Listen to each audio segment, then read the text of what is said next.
नमस्ते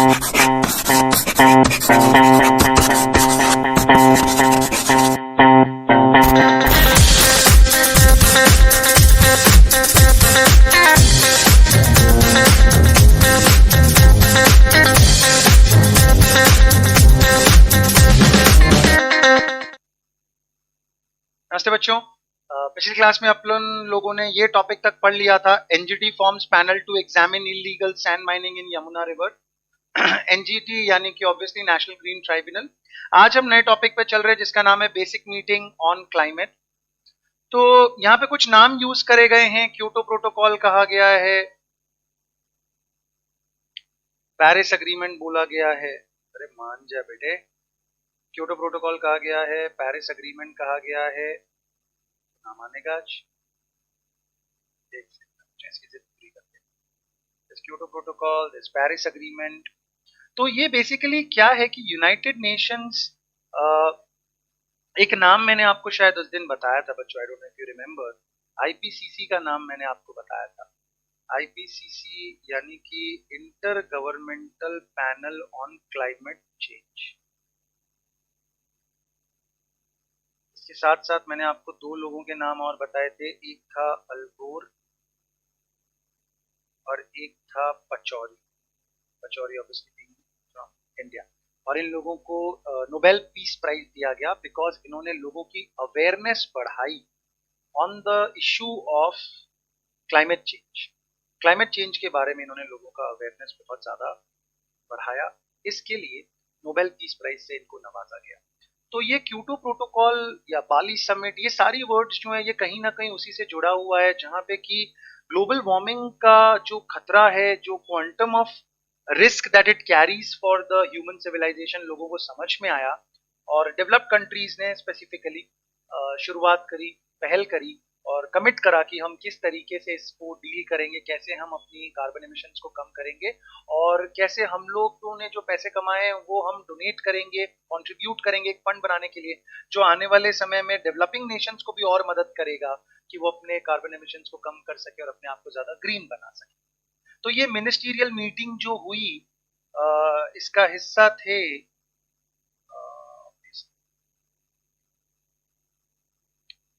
कौन कौन लोग इसका हिस्सा थे। इंडिया था, क्या है ये, इंडिया था, साउथ अफ्रीका, ब्राजील, चाइना। ये चार लोग यहाँ पे मिले। In this, India was represented by Union Environment Minister Prakash Javadekar. They reaffirmed their commitment to successful implementation of UNFCCC, its Kyoto Protocol and its Paris Agreement, based on the recognition of need and special circumstances of developing countries. They jointly urged developed countries को ये कहा गया कि भैया आप लोगों को जो आपने एक फाइनेंशियल कमिटमेंट दिया था कि आप लोग लगभग $100 बिलियन मोबिलाइज करेंगे 2020 तक, ताकि उस पैसे को डेवलपिंग कंट्रीज यूज कर सके अपने आप को ज्यादा ग्रीन और एनवायरमेंटली कंड्यूसिव बनाने के लिए। They reiterated to work together ahead of the United Nations session on climate change and the next conference of parties. Next conference of parties COP25 जो होने वाली है वो होने वाली है चिली में। It was also decided that China will host the next meeting of the basic ministers. So obviously आपके लिए एग्जाम में इंपॉर्टेंट क्वेश्चन हो जाएगा कि बेसिक मिनिस्टर्स की जो अगली मीटिंग होगी वो कहाँ पे होगी, तो उसका आंसर हो जाएगा चाइना। अभी जो थी वो कहाँ पे हुई थी, ब्राजील, साओ पाउलो। बहुत बढ़िया। अगला एनवायरनमेंट से रिलेटेड बात है सरल। सरल क्या है? सरल is basically state rooftop solar attractiveness index. जो लोग गुजरात से हैं वो लोग शायद सोलर पैनल को बहुत बार बहुत सारे कनाल्स के ऊपर या प्रोबेबली ब्रिजेस के ऊपर आपने इस तरह के रूफटॉप्स को देखा होगा। घरों में भी बहुत ज्यादा सोलर गुजरात में यूज होने लग गया है, स्पेशली फॉर हीटिंग पर्पस तो बहुत ज्यादा यूटिलिटीज की है। बाकी जगहों के जो स्टूडेंट्स अगर इसको देख रहे होंगे तो बहुत चुनिंदा जगह पे ही सोलर रूफ पैनलिंग को बहुत ज्यादा प्रमोट किया गया है। बाकी states to catch up, but कहीं ना कहीं इस दिशा में जाना ही पड़ेगा because renewable energy is the only way forward. Launched by MOS for power यानी कि ministry of state for power and new and renewable energy and skill development and entrepreneurship, Karnataka ranks first in the index that evaluates Indian states based on their attractiveness for rooftop development. तो ये question obviously आपके exam के लिए important हो जाता है कि number 1 state कौन सा है, तो आंसर भी Karnataka. Telangana is at the second position, Gujarat is at third place and Andhra Pradesh ranks fourth. ठीक है, तेलंगाना और आंध्र प्रदेश ऑब्वियसली कुछ समय तक तो कुछ समय पहले तक एक ही स्टेट थे, but now obviously they now become two separate states, और दोनों ही सोलर रूफटॉप के इंडेक्स में काफी अच्छी रैंकिंग पे आ रहे हैं, second and fourth respectively. Saral is collaboratively designed by MNRE, SSEF, ASSOCHAM and EY. EY is basically Ernst and Young बच्चों, बिग फोर में से एक।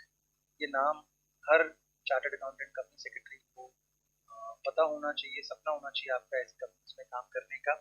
तो अर्नस्ट एंड यंग है, EY, ASSOCHAM is obviously Associated Chambers of Commerce and Industry of India. Then you have SSEF जो है शक्ति sustainable energy foundation है, शक्ति में राइट डाउन, शक्ति sustainable energy foundation. MNRE is nothing but Ministry of New and Renewable, MNRE is nothing but Ministry of New and Renewable Energy, जो नाम आपको ऑलरेडी पर दिया हुआ। Launched during the review, planning and monitoring meeting with state and state power utilities, Saral captures 5 key aspects. कौन से 5 key aspect को Saral capture करता है? Robustness, robust मतलब होता है strong, strength, robustness of policy framework. इसके अलावा implementation environment, investment climate, consumer experience, business ecosystem. ये 5 चीजों को ध्यान में रखते हुए सरल जो है एक इंडेक्स या एक रैंकिंग या नंबर आपको देता है, जो ये बताता है कि कौन सा स्टेट सोलर एनर्जी को लेके कितना ज्यादा सक्षम है। It will help states for channelizing investment that will help them to grow. इसमें कोई खास इंपॉर्टेंट बात नहीं है। Such an exercise is likely to create more conducive environment, conducive का मतलब होता है supportive, for solar rooftop installation, encourage investment and lead to accelerated growth of the sector. यानी कि कहीं ना कहीं एक सेंस ऑफ कॉम्पिटिटिवनेस आएगा, एक सेंस ऑफ मेजरमेंट आएगा, जिसकी वजह से everybody would probably try and work a little harder to improve their scores, and that would also encourage investment in that sector. Let's move ahead. Science, technology, IT and space science. पहली चीज इसमें है money app. RBI launched Money mobile app to help identifying the denomination of currency. Basically जो visually impaired लोग हैं, जिनको कि नोटों को ये समझने में मुश्किल होती है कि ये कौन सा नोट है, कितने रुपए का नोट है, उसमें ये मदद करेगा। Launch by RBI governor Shaktikanta Das on January 1, 2020, RBI app will enable the visually disabled to identify the denomination of currency note using the application. एक बार इस ऐप को अगर कोई डाउनलोड कर लेता है, फिर ऑफलाइन मोड में भी ये काम करेगी और शायद प्रॉम्प्ट करेगी एक विजुअली इम्पेयर्ड दिव्यांग को ये आइडेंटिफाई करने में मदद करेगी कि उसके हाथ में जो नोट है वो कितने रुपए का नोट है, किस डिनोमिनेशन का नोट है। ठीक है, तो आपसे MCQ में पूछा जा सकता है मनी ऐप किस लिए बनाया गया। 4 ऑप्शन दिए रहेंगे, आपको उसमें बताना पड़ेगा। To help the visually able to identify the denomination of the currency. चलिए, अब आया है आदित्य L1। आदित्य आप सबको पता होगा कि भास्कर या सूर्य का दूसरा नाम है आदित्य, और आदित्य के नाम से एक मिशन करना चाहते हैं इसरो, जिसके तहत ये क्या करेंगे। The solar mission is named Aditya L1 and will be carrying out an observation of the corona of the sun. ये कोरोना से डरना नहीं है, सतह की बात हो रही है। The corona of the sun is the outer layer of the sun which is spread over 1000 kilometres. Aditya L1 mission and will be inserted in a halo orbit around the L1 which is 1.5 million kilometers from the Earth। यानी कि एक satellite है जिसको सन का जो hello orbit है L1 नाम का, वहां पे इसको प्लेस किया जाएगा। The satellite carries additional 6 payloads with enhanced science scope and objectives. आगे थोड़ा सा एक्सटेंड करते हैं। Aditya L1 with additional experiments can now provide observation of sun's corona, यानी कि soft and hard X-ray के emission lines in the visible and NIR chromosphere and photosphere। यानी कि बेसिकली कहने का मतलब है कि सन की जितनी भी तरह की सतहें हैं उन सबको एक साथ स्टडी करेंगे एक ही मिशन के द्वारा, और उसका नाम है Aditya L1। L1 the name of the orbit, तो L1 नाम याद रखना जरूरी है, आदित्य नाम याद रखना जरूरी है, और ये थोड़ा सा स्कोप को एक्सटेंड करते हुए आपको यहाँ पे बताया है कि कोरोना, उसके बाद में क्रोमोस्फियर एंड फोटोस्फियर, इस तरह की चीजों को स्टडी करने वाला। चंद्रयान 2 लॉन्च एक बहुत ही कॉम्प्लेक्स मिशन था to study the exosphere, surface and sub surface of the moon in a single mission, यानी कि चांद की तीनों जो परत हैं सतह की, उनको स्टडी करना था एक ही मिशन के द्वारा। और ये Chandrayaan 2 was obviously a very very successful mission. Orbiter, lander and rover to explore south pole of moon और लाइव इसको स्ट्रीम किया गया, कामयाब मिशन इंडिया का। इसके बाद में एक और मिशन है जो इसरो करना चाहता है, जिसका नाम है गंगायान। अब ये जो गंगायान का मिशन है, इसमें सबसे पहली बात जो हमें समझनी है कि इसरो और डीआरडीओ ने एमओयू से साइन करे। एमओयू का मतलब आप जानते हैं, मेमोरेंडम ऑफ अंडरस्टैंडिंग होता है। किस तरह का मेमोरेंडम ऑफ अंडरस्टैंडिंग है? डीआरडीओ में आपको बता दूं, डीआरडीओ जो है वो डिफेंस के लिए आर&डी करता है, रिसर्च करता है, डिफेंस फोर्सेस के लिए मिनिस्ट्री ऑफ डिफेंस के अंडर काम करता है डीआरडीओ। तो इनको एक्सपर्टीज है, इनके पास में वो टेक्नोलॉजी है कि एक्सट्रीम क्लाइमेट्स में कैसे, किस तरह का फूड पैकेजिंग होना चाहिए, किस तरह की सर्वाइवल किट्स होनी चाहिए। और गंगायान के मिशन के लिए DRDO is going to pair up with ISRO, और इसरो की वो मदद करेगा अपनी टेक्नोलॉजी एक्सचेंज करके। आइए देखते हैं। New Delhi September 17, the Indian space research organisation on Tuesday inked MoUs, inked का मतलब होता है साइन करना, with the defence research and development organisation. R and D बीच में आ रहा है, रिसर्च एंड डेवलपमेंट आगे डिफेंस और लास्ट में ऑर्गेनाइजेशन। तो defence and research and development organisation for the development of human centric systems for the Gaganyaan project. A delegation of ISRO scientists led by Director of Human Space Flight Center, Director of Human Space Flight Center. Obviously, this is not going to be a satellite launch. It is going to be a manned mission.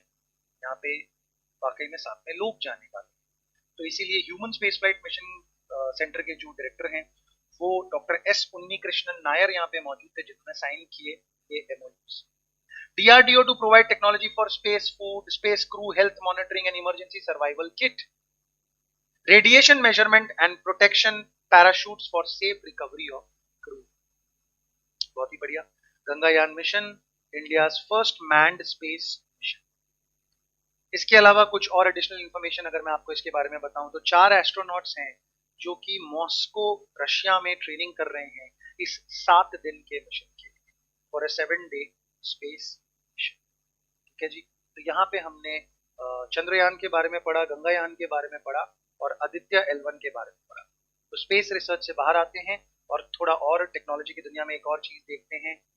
ये photograph है बच्चों एक normal diesel generator की, जो हम लोग अभी भी शादियों में, फंक्शंस में और ऑब्वियसली खेतों में बहुत ज्यादा इस्तेमाल किया जाता है इसे इरिगेशन के लिए। इसका एक ऑल्टरनेटिव लॉन्च किया है, India's first indigenous fuel cell system.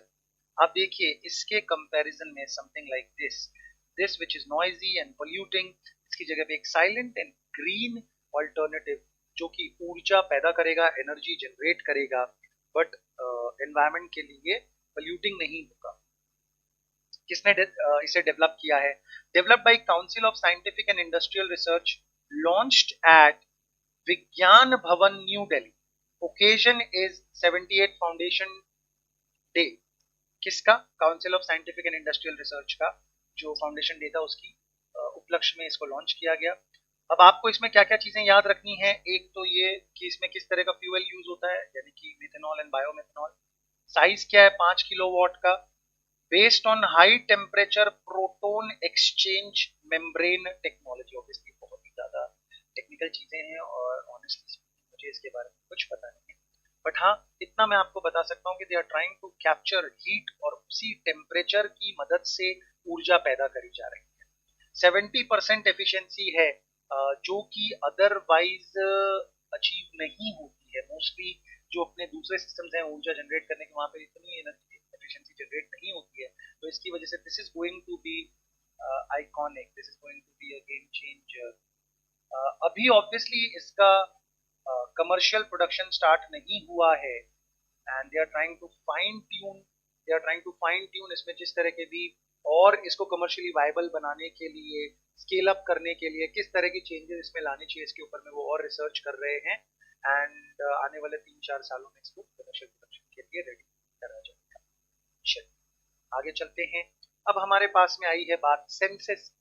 Census आप सबने सुना है बच्चों, सेंसस इज नथिंग बट जन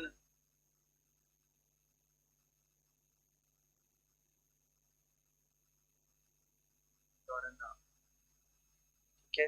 यानी कि हमारे देश में कितने लोग हैं उनकी गिनती करना, उसमें मेल कितने हैं, फीमेल कितने हैं, अर्बन कितने हैं, रूरल कितने हैं, अलग अलग कास्ट वाइज रिलीजन वाइज उनको स्टडी करना ताकि हमें हमारी एथनिसिटी के बारे में पता चले और accordingly government can frame there policies जो भी सोशल सपोर्ट सिस्टम्स हैं उसको अकॉर्डिंगली डिजाइन कर सकते।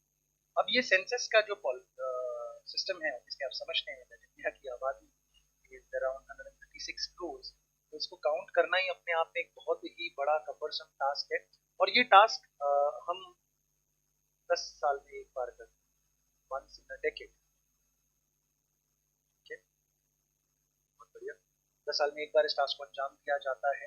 2011 में लास्ट ये हुआ था और ऑब्वियसली 2021 में अगला सेंसस किया जाएगा। लेकिन जो नई चीज इस दिशा में करी जा रही है वो है कि हमेशा से ये सेंसस जो हुआ करता था पेपर मैकेनिज्म जहाँ पे लोग एक्चुअली ट्रैवल करते थे, बहुत सारे टीचर्स, बहुत सारे वॉलंटियर्स आगे आते थे और इस प्रक्रिया को पूरा करने में गवर्नमेंट की सहायता करते थे।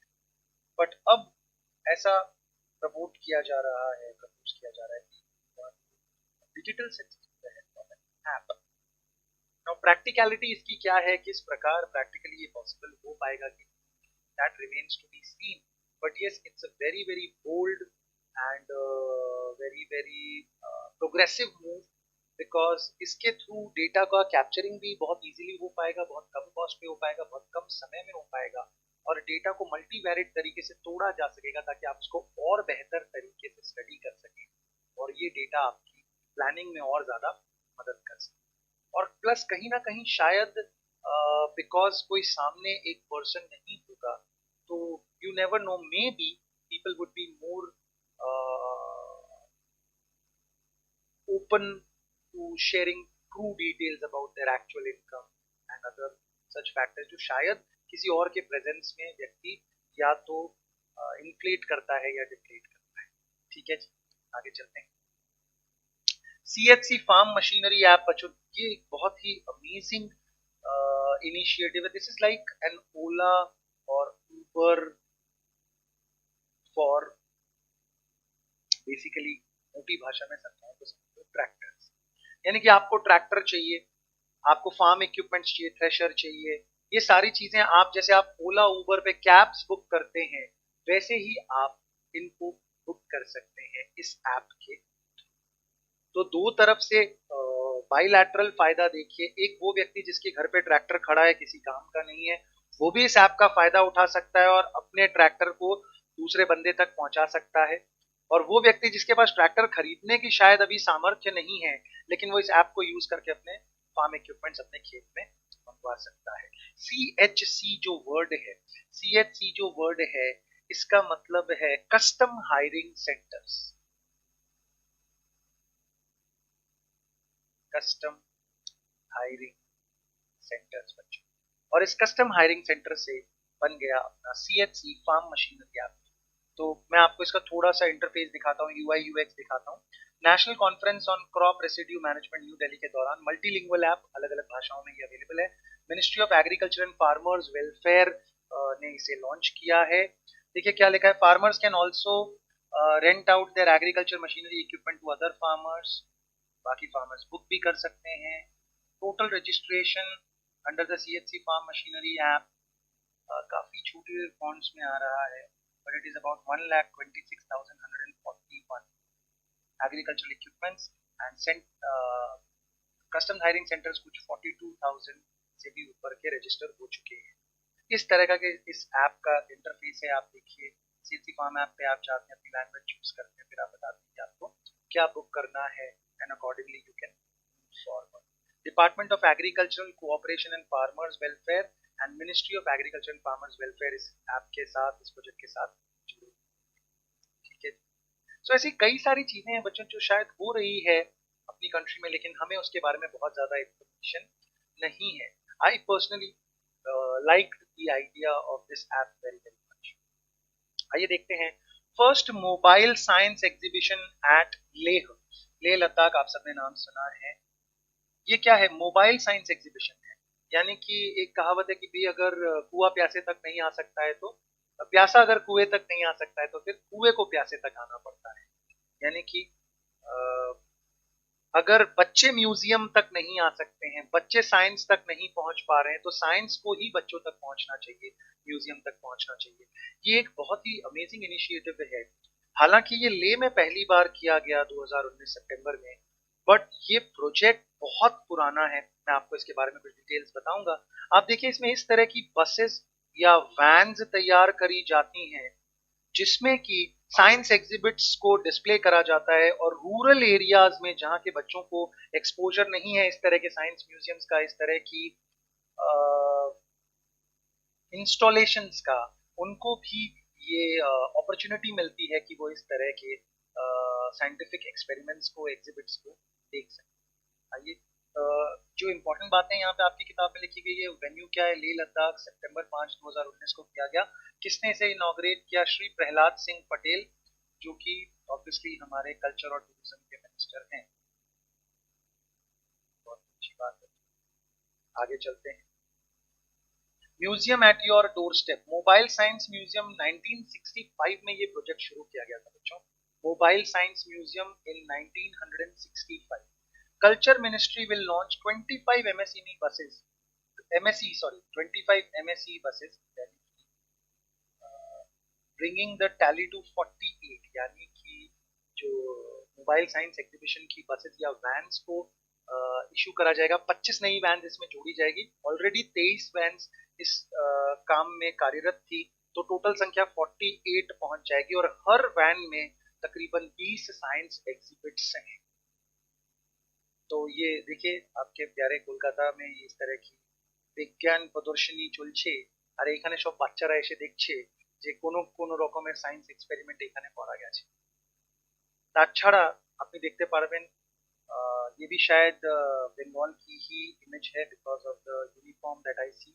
बंगाल में अभी भी कई सारे रूरल एरियाज है जहाँ पे सलवार सूट यूनिफॉर्म में पहनाया जाता है बच्चों को, और वहाँ पे देखिए उन रूरल एरियाज में स्कूलों में ले जाके इन वैन्स को रखा गया है ताकि उन बच्चों को ये एक्सपोजर मिल सके, उन बच्चों को भी साइंस के एग्जिबिट देखने का मौका मिल सके। जो बड़े शहरों में शायद बिरला साइंस म्यूजियम या इस तरह के बहुत सारे साइंटिफिक सेंटर्स होते हैं जहाँ पे आपको ये साइंस सिटीज और वगैरह वगैरह बहुत कुछ होता है बड़े शहरों में, लेकिन रूरल एरियाज में बच्चे कहीं ना कहीं इससे वंचित रह रहे थे। तो उनका ध्यान रखते हुए इस तरह का एक बहुत ही नायाब ये इनिशिएटिव था, जो कि I was surprised to know कि 1965 में शुरू किया गया था। लेह ये पहुंचा 2019 में। ठीक है बच्चों, तो इस तरह का छोटा सा पोर्शन आपका जो छूटा हुआ था वो मैंने आपको कंप्लीट करवा दिया। This brings us to the end of our syllabus for current affairs. Now I will have to be very very honest with you with a few things. हमने पूरी कोशिश करी है कि 100% ऑब्वियसली बुक की कवरेज दें। बुक में जो पॉइंट्स दिए गए थे उसके आसपास पेरिफेरी में अगर 10% 12% जो बाहर की चीजें उसकी भी पूरी कवरेज दें। But you will have to understand that there is a very high possibility that आपके एग्जाम में 2-4 क्वेश्चन आपको ऐसे दिखाई दें जो हमने बिल्कुल भी टच नहीं करे, जो बिल्कुल बाहर से हैं। बिकॉज आपको ये समझना होगा बच्चों कि जीके का या करंट अफेयर्स का देयर इज नो एंड, कोई उसका एक बाउंड्री में उसको बांधा नहीं जा सकता है, बिकॉज आईसीएसआई स्पेसिफिकली इतना ज्यादा वास्ट सिलेबस लिख देता है कि उसको ऐसे भी बांध पाना बहुत मुश्किल होता है। बट दो बातें मैं आपको बताना चाहूंगा। एक, मेरा जो पर्सनल ओपिनियन है कि पेपर आपका बहुत ज्यादा डिफिकल्ट नहीं आएगा, considering the kind of scenarios and the struggles that people are doing. The paper would not be that very difficult, first of all. Second, 2-3 question अगर ऐसे आते भी हैं तो आपको सबसे पहले उनको आइडेंटिफाई करना और छोड़ देना। You should not panic. You should not be sad because of that. None of the toppers, see, I've had more than 50 students in the past 5 years who've scored an all India rank with. But I've always said this to them, और उनके भी feedbacks यही आते हैं। कोई topper को जरूरत नहीं होती है 100% पेपर अटेंड करने की। बहुत अच्छा है अगर आप एग्जाम के पहले 5 मिनट में ये आइडेंटिफाई कर पाए कि आप कौन सा 5 नंबर 7 नंबर का पेपर अटेंड करने वाले नहीं हैं, because that gives you extra time for the other 95% of the paper that you are going to attempt. And आप मेंटली प्रिपेयर्ड होके अगर जाते हैं then there are no surprises, there is no let down, आपका panic नहीं होता है, आप अपने नर्वस सिस्टम पे अच्छा कंट्रोल रख पाते हैं। लेकिन अगर आप चिंतित अवस्था में आ जाते हो, ये 2 क्वेश्चन मुझे आते ही नहीं है, rather than thinking about the 2 questions that you can't answer, you should be more than happy to think about the other 40, 45, 48 questions that you are able to answer। ठीक है। इसके अलावा बस सबसे पहला काम आपका होगा इसको अच्छे से पढ़ लेना। इनको पढ़ने के बाद आई डोंट थिंक आपको आईसीएसआई की किताब खोलने की जरूरत है, बिकॉज मैंने अपने सारे वीडियोस में पीपीटीज में 99% कवर कर दिया है। But if you want to go for a second round, पहले इसे कंप्लीट कीजिए, सारे वीडियोस प्लस पीपीटी में जितना टेक्स्ट है उसको कंप्लीट कीजिए। इसके बाद आप चाहें तो अपनी आईसीएसआई स्टडी मैट को खोलिए और थोड़ा थोड़ा न्यूज़पेपर पढ़ते रहिए बच्चों, not just for the sake of this exam, but for the exam called life, for the exam called career, for the exam called personality. हमेशा वो आपकी मदद करेगा। ठीक है बच्चों, let's not be myopic and थोड़ा सा बड़ा विजन रखते हैं, दूर के लिए सोचते हैं और थोड़ा सा ये न्यूज़पेपर पढ़ने की आदत को इनकलकेट करते हैं। Thanks a lot guys, best of